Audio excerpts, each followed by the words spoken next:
Buenas noches chicos, continuamos con la unidad número 1, esta es la clase número 5. Seguimos abordando las técnicas para organizar la información y haciendo hincapié en las formas no redactadas. Nosotros ya vimos la clase anterior el cuadro sinóptico, su estructura, los pasos para realizarlo, y en la clase de hoy nos vamos a centrar en el esquema de contenidos, que es otra técnica que me permite a mí organizar o reorganizar la información que obtengo o que interpreto a partir de un texto. Vemos acá, estamos en la diapositiva número 2. Acá hay una definición de lo que es el esquema de contenido. Como ustedes pueden observar, dice que el esquema de contenido nos permite a nosotros expresar gráficamente y jerarquizar diversas ideas sobre un contenido para que sea entendible tras una simple observación. ¿Esto qué quiere decir? Fíjense que dice expresar gráficamente. Ya de entrada sabemos que se trata de algo gráfico, de algo esquemático, de algo que no es puro texto, ¿sí? Y que jerarquiza las diversas ideas sobre un contenido. ¿Esto qué quiere decir jerarquizar las diversas ideas? Es lo que hacemos básicamente con el cuadro sinóptico cuando jerarquizamos las ideas a partir de la idea central, luego separamos en los núcleos las ideas principales y luego de esas ideas principales se desprenden algunas ideas secundarias e incluso de algunas ideas secundarias pueden desprenderse algunos detalles, ¿sí? Recuerden que el cuadro sinóptico tiene como una lectura que se hace de manera horizontal de izquierda a derecha a partir de la idea central del texto. Bueno, el esquema de contenido tiene una estructura diferente. La estructura visual que nos ofrece el esquema de contenidos es de una lectura vertical, es decir, lo leemos de arriba hacia abajo. También parte de la idea central y se van desplegando y jerarquizando las distintas ideas a lo largo de la hoja en la que estemos trabajando, ¿sí? Permite, fíjense que dice, permite visualizar la estructura interna del texto. ¿Esto qué quiere decir? Cómo el texto está organizado internamente, cómo se organizan esas ideas en unidades coherentes de contenido. Por eso es que se llama esquema de contenidos. Cómo todo el contenido del texto está organizado jerárquicamente a partir de las ideas principales y de las ideas secundarias en este gráfico, en esto que se llama esquema de contenido, ¿sí? Me permite a mí precisar, además, cuántas partes tiene este texto, en cuántas partes lo puedo dividir y qué relación existe entre esas partes. Ahora, en la diapositiva siguiente, vamos a ver un ejemplo de lo que es un esquema de contenidos. Bien, estamos ya en la diapositiva número 3. Acá, como ustedes pueden observar, vamos a hablar de la estructura del esquema de contenidos, ¿sí? Y si ustedes se fijan, la estructura que tiene el esquema de contenidos es similar al del índice que tienen los libros, que tienen,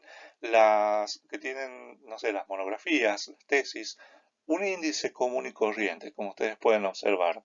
Tal vez acá en este ejemplo no se nota demasiado, pero sí lo vamos a ver en otro ejemplo que les voy a mostrar más adelante. Pero básicamente la estructura que adquiere el esquema de contenidos es esta, es una estructura muy similar gráficamente y visualmente a un índice. Y se diferencia del cuadro sinóptico, yo les decía hace rato, porque su lectura es distinta o su visualización es distinta. Mientras al cuadro sinóptico yo lo veo o lo leo de izquierda a derecha, es decir, de manera horizontal, al esquema de contenidos yo lo debo leer o visualizar de manera vertical, es decir, de arriba hacia abajo, partiendo siempre de la idea central del texto, ¿sí? El esquema de contenidos tiene dos sistemas o dos formas de trabajarlo. A través de un sistema numérico, es decir, utilizamos números para enumerar las ideas y la cantidad de ideas que nosotros utilicemos en el esquema, o a través de el sistema alfabético, que se hace mediante letras, ¿sí? Es decir, ustedes pueden observar acá, en el sistema numérico tenemos idea principal 1, idea principal 2, en verde, ¿verdad? Bueno, En el sistema alfabético esto sería A, idea principal, B, segunda idea principal. ¿Se entiende? Bueno, y así sucesivamente se va trabajando con el sistema numérico, perdón, alfabético. Nosotros nos vamos a centrar solamente en el sistema numérico porque es menos complejo, es más sencillo de realizar, ¿sí? Fíjense, en el esquema de contenidos también partimos de la idea central del texto, ¿sí? Que puede ser el título, y va arriba sin ningún número. La idea central del texto, y esto es un error que cometen muy seguido en los parciales, en los exámenes finales, la idea central del texto no lleva número, ¿sí? Los que sí llevan número, es decir, las que sí van enumeradas, son las ideas principales, las ideas secundarias y las ideas derivadas, que ustedes las tienen marcadas ahí de distintos colores. ¿Qué es lo que yo tengo que hacer para lograr esto? Y acá les quiero aclarar algo. Este ejemplo que ustedes están viendo acá es un ejemplo básico de lo que sería el esquema de contenidos. No siempre es así, es decir, no siempre va a tener dos ideas principales. Esto va a depender del contenido del texto, de la extensión del texto, para que yo lo pueda desarrollar. Es decir, que va a haber textos en los que yo voy a tener cuatro ideas principales núcleo y voy a tener que usar uno, 2, 3 y 4 y después los números van degradándose en uno, uno, uno, uno, uno y así. Ya vamos a ver cómo llegamos a ese punto, ¿sí?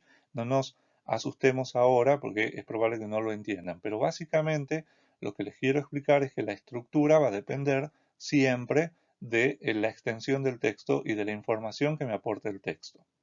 Bien, acá tenemos en rojo idea central del texto, siempre solita, arriba, sin ningún número.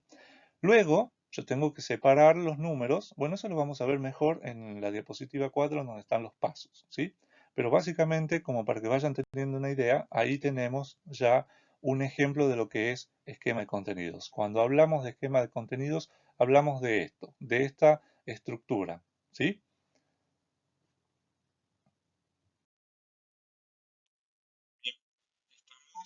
Estamos ahora en la diapositiva número 4, en donde vamos a ver cuáles son los pasos para elaborar un esquema de contenidos. Como primera medida, por supuesto, lectura comprensiva del texto. Esto les digo siempre.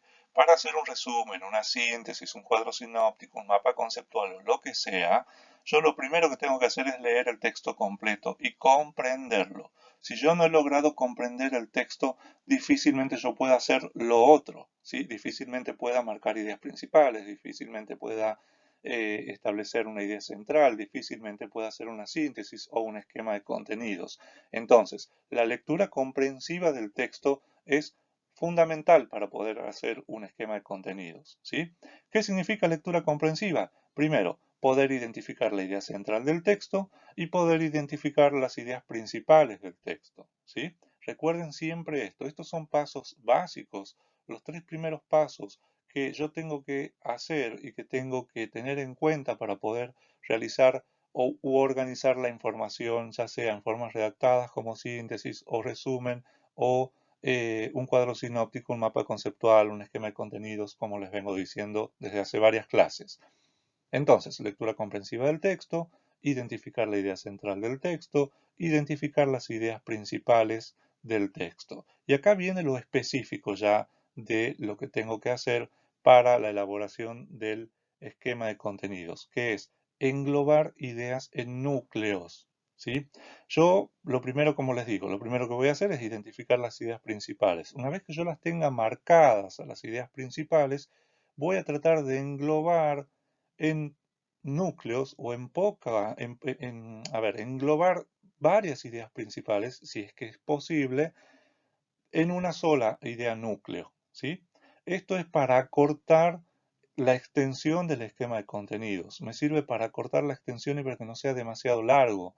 Si yo logro, por ejemplo, en un texto de 8 ideas principales que he logrado identificar, ¿sí? Pero fíjense que es de esas 8 ideas se me lo va a hacer demasiado extenso al esquema de contenidos, entonces voy a tratar de englobar de a dos o de a tres ideas principales siempre y cuando tengan relación y sea posible, porque no siempre va a ser posible, siempre y cuando sea posible englobarlas, quiere decir que, ¿cómo, a ver, ¿cómo hago para englobarlas? Yo tengo que ver, si yo lo entendí el texto, tengo que ver que unidas a esas tres ideas voy a seguir hablando de lo mismo, ¿sí? Y voy a poder generar un núcleo para que yo pueda, de alguna manera, achicar y acortar el esquema de contenidos, ¿sí? Englobar las ideas en núcleos significa dividir el texto en secciones o partes. Esto se hace en un borrador por lo general para después pasar en limpio toda la información ya en el esquema de contenidos, ¿sí? Eh, Establecer los subnúcleos. Estas son las ideas secundarias, es decir, de cada núcleo que puede ser una idea principal o varias ideas principales, esto ténganlo siempre en claro. En cada núcleo yo puedo unir, perdón, de cada núcleo se pueden desprender subnúcleos que son las ideas secundarias, ¿sí? Es decir, de cada núcleo se van a desprender algunos o tal vez un solo subnúcleo. Esto va a depender de como les digo siempre, del contenido del texto.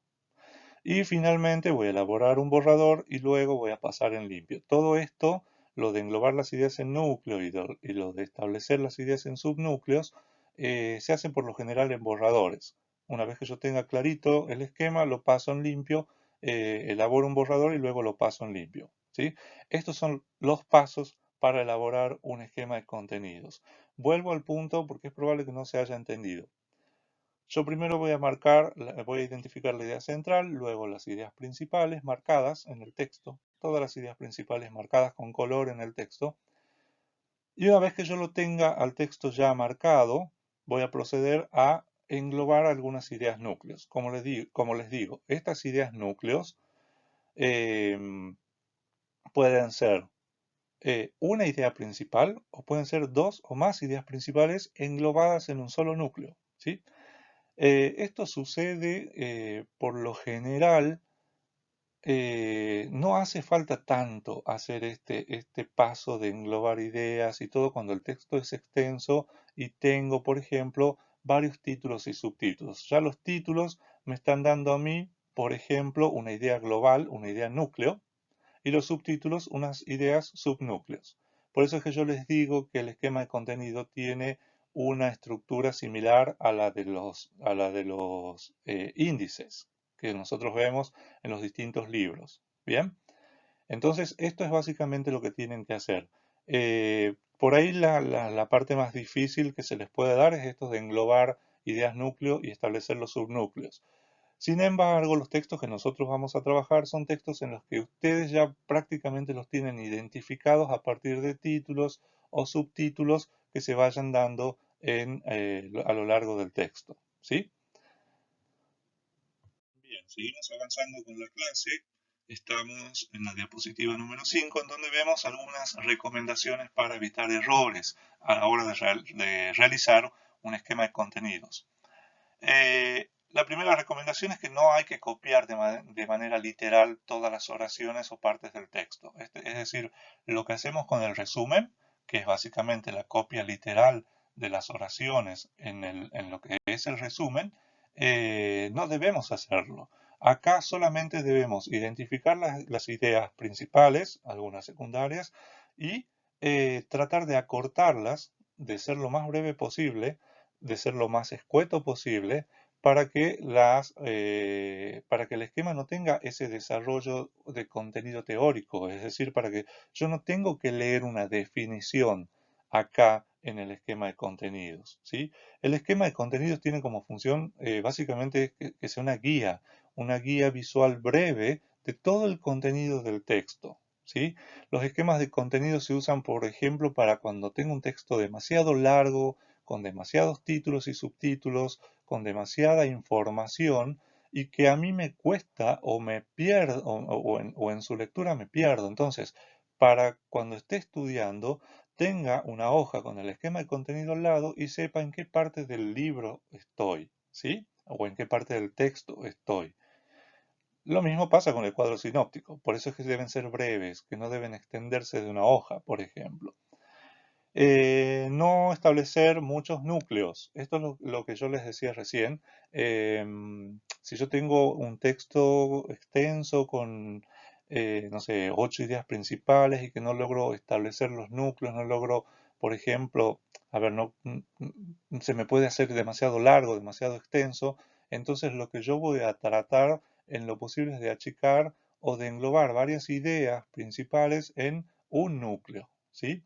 Pero como yo les decía, eso tal vez no tengan que hacer ustedes porque siempre vamos a trabajar con textos que tienen una clasificación, que tienen eh, prácticamente los núcleos ya marcados en el mismo texto, ¿sí? Solamente a ustedes les quedaría por identificar los núcleos y pasarlos al esquema, nada más. No es que ustedes van a tener que ponerse a englobar demasiadas ideas principales para lograr ver si pueden conformar un núcleo. No, vamos a trabajar con textos sencillos en donde los núcleos prácticamente van a estar dados en el mismo texto o por el mismo texto. De todas maneras hay que evitar establecer demasiados núcleos para que no tengamos una numeración demasiado extensa, ¿sí? Para que no tengamos 1, 2, 3, 4, 5, 6, 7, 8, 9, 10, 11, 12 y se vaya y se haga interminable el esquema. Por eso es necesario establecer las ideas en grandes núcleos para acortarlo lo máximo posible. ¿Bien? El esquema no puede tratarse de una serie lineal de ideas, esto es lo que yo les decía recién, no es una transcripción de ideas principales solamente, y pongo una idea principal debajo de la otra, le pongo un numerito a cada una y se acabó. No es así, eso no es un buen esquema, no me va a ayudar para nada a la hora de estudiar o de ubicarme en el texto, ¿sí? No es el copia y pega de las ideas principales solamente, no. Fíjense, como venimos diciendo, es todo un trabajo de comprensión, es un trabajo de elaboración propia, por eso es que es tan importante aprenderlo, porque cuando yo lo voy a desarrollar al esquema, voy reteniendo mucha información importante y me va quedando, es decir, que a la hora que yo ya lo tengo hecho el esquema, prácticamente lo tengo estudiado al texto también. Por eso es importante aprender estas técnicas de estudio como el esquema o el cuadro sinóptico. ¿Sí? Redacta cada enunciado de forma breve y correcta gramaticalmente. Esto es importante, chicos, hay que ser lo más breve posible. Yo les decía, el esquema de contenidos tampoco admite demasiado desarrollo teórico, ¿sí? Debo ser lo más breve posible, lo más conciso, usar las palabras justas, las palabras clave. No es la transcripción, como les decía recién, de oraciones. No es la transcripción literal de lo que yo ya tengo en el texto, sino algo breve, ¿sí? Si yo tengo marcado como idea principal una idea de 3 líneas, bueno, esas 3 líneas las tengo que achicar a una línea, ¿sí? Tratemos en lo posible de no pasarnos del renglón. Eso me va dando a mí una medida, ya el renglón me va marcando un cierto límite en la extensión de las oraciones. Por supuesto que en algún momento alguna idea puede pasarse de una a 2 líneas, pero no más que eso, ¿sí? Y escribir correctamente, por supuesto, que tengan sentido, que tengan coherencia, que se relacionen entre sí estos núcleos y subnúcleos. No olvidar dividir la estructura en 2 páginas. Así como el cuadro sinóptico debe ser hecho en una sola página y leído y visualizado en una sola carilla, ¿sí? Debo condensar toda la información en una sola carilla. En el esquema de contenidos pasa lo mismo. No debo excederme de una carilla. ¿Por qué? Porque ya pierde sentido. Yo quiero tener todo el contenido del texto en un simple vistazo, ¿sí? Y si yo me pongo a hacer un esquema de contenidos que tenga 2, 3 hojas, pierde sentido. ¿Sí? Por eso es lo no conveniente de establecer varios núcleos, de establecer muchos núcleos. Tengo que ser lo más breve posible para que todo sea condensado en una sola carilla, ¿sí? Y no en más de una carilla, porque si no, como les digo, pierde sentido el esquema. En la diapositiva número 6, ustedes tienen un texto cuyo tema o título es el lavado de manos. Acá pueden hacer una pausa al video para que puedan leerlo un poquito, léanlo una vez por lo menos para que sepan de qué se trata y van a ver cómo este texto en la diapositiva siguiente está convertido en un esquema de contenidos y de esa manera vamos a poder explicar mejor cómo es que debo desarrollar un esquema de contenidos.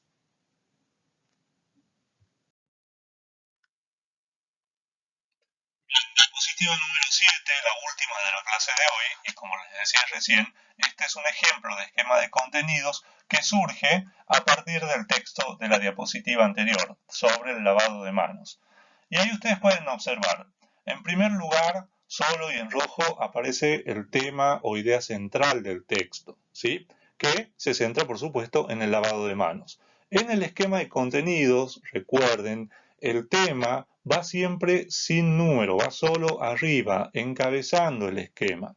No tengo que ponerle numeración como si a las ideas principales o a las ideas secundarias o a las ideas terciarias o detalles. Entonces, tomamos, fíjense, en rojo está lavado de manos como tema, ¿sí? Que no tiene número. Luego, ¿qué hice yo? Por supuesto, además de leerlo al texto, de comprenderlo, he identificado dos ideas núcleo. Ustedes saben que en el esquema de contenidos yo tengo que primero identificar las ideas principales y luego puedo englobar esas ideas principales en ideas núcleos, ¿verdad? Entonces, para este texto yo englobé dos ideas núcleos. Es decir, que yo voy a tener un número 1 y un número 2 de ideas, ¿sí? De las cuales se van a ir desprendiendo otras ideas. Entonces, en verde están las ideas principales, que son las ideas núcleo.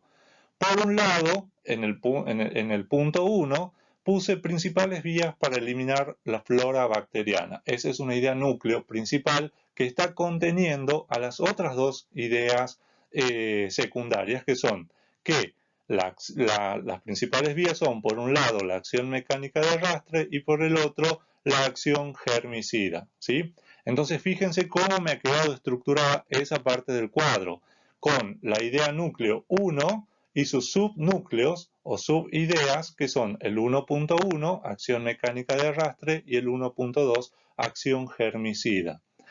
Por el otro lado, identifiqué otra idea núcleo, que es el tipo de lavados, ¿sí? Y en el texto hay tres tipos, o el texto clasifica tres formas de lavado de manos. Por un lado, el doméstico, el clínico y el quirúrgico. Esas son tres ideas que se desprenden de esa idea núcleo de lavado, de los tipos de lavados. Entonces, ¿yo qué hice? Las englobé en el núcleo número 2, por lo tanto, el número que las va a acompañar son 2.1, 2.2 para el clínico y 2.3 para la idea que hace mención o hace referencia al lavado quirúrgico.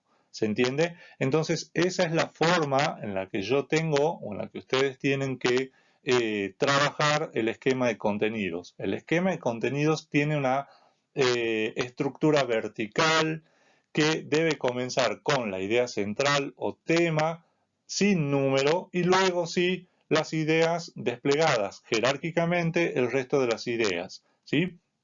Lo primero que ustedes tienen que hacer, además de identificar el tema, es identificar las ideas núcleo y ponerle un número a esas ideas núcleo.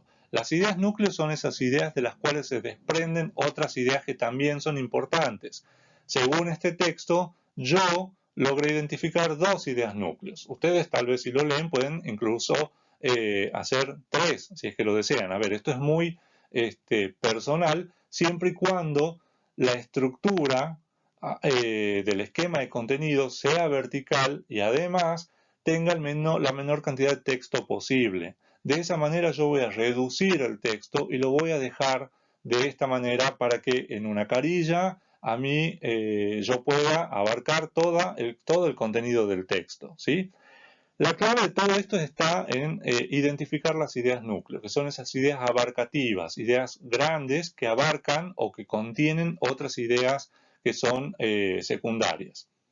Por lo general, los esquemas de contenido sirven muchísimo cuando hay una clasificación grande de algo, ¿sí? Ustedes fíjense que acá el mismo texto ya solito me va marcando los núcleos, porque por un lado habla de las principales vías para eliminar la flora bacteriana, y según el texto son dos, que son esas que aparecen ahí en el esquema, y por el otro lado, la otra gran idea núcleo es la de los tipos de lavados de manos, que tiene una clasificación que son tres: el doméstico, el clínico y el quirúrgico, según este texto, ¿verdad? Entonces, eso es lo que ustedes tienen que hacer: preparar o identificar las ideas núcleo, y a partir de eso analizar idea por idea. Y van viendo, bueno, a ver, de la primera idea núcleo, ¿qué otra cosa importante hay? Y voy desplegando los números, y es así como se va armando el esquema en 1, 1.1, 1.2, 2, 2.1, 2.2, 2.3. ¿Se entiende? Esa es la forma en la que ustedes deben trabajar el esquema de contenidos. No tienen cómo confundirlo al esquema de contenido con el cuadro sinóptico, que ustedes han visto que el cuadro sinóptico tiene una estructura distinta. Suele pasar que cada vez que en el examen parcial o final pido que realicen un esquema de contenidos de un texto determinado, hacen un cuadro sinóptico. Por más bien que esté hecho el cuadro sinóptico, si no se realiza el esquema, no va a estar bien o no va a ser tomada como correcta la respuesta. Entonces tengan cuidado, no tienen cómo confundirse. El cuadro sinóptico tiene una estructura que es una estructura horizontal, que se lee de izquierda a derecha, que parte también de la idea central, y luego se van abriendo, desplegando llaves o flechas según ustedes quieran utilizar, mientras que el esquema de contenidos tiene una estructura vertical, jerárquica, en donde se produce un orden jerárquico de los contenidos y se lee de arriba hacia abajo. Así de simple, ¿sí? En ambos casos, yo debo tratar de economizar lo máximo posible el lenguaje, de evitar desarrollo teórico, porque la idea es que gráficamente me quede un texto reducido a esto, a lo que ustedes están viendo. ¿Se entiende?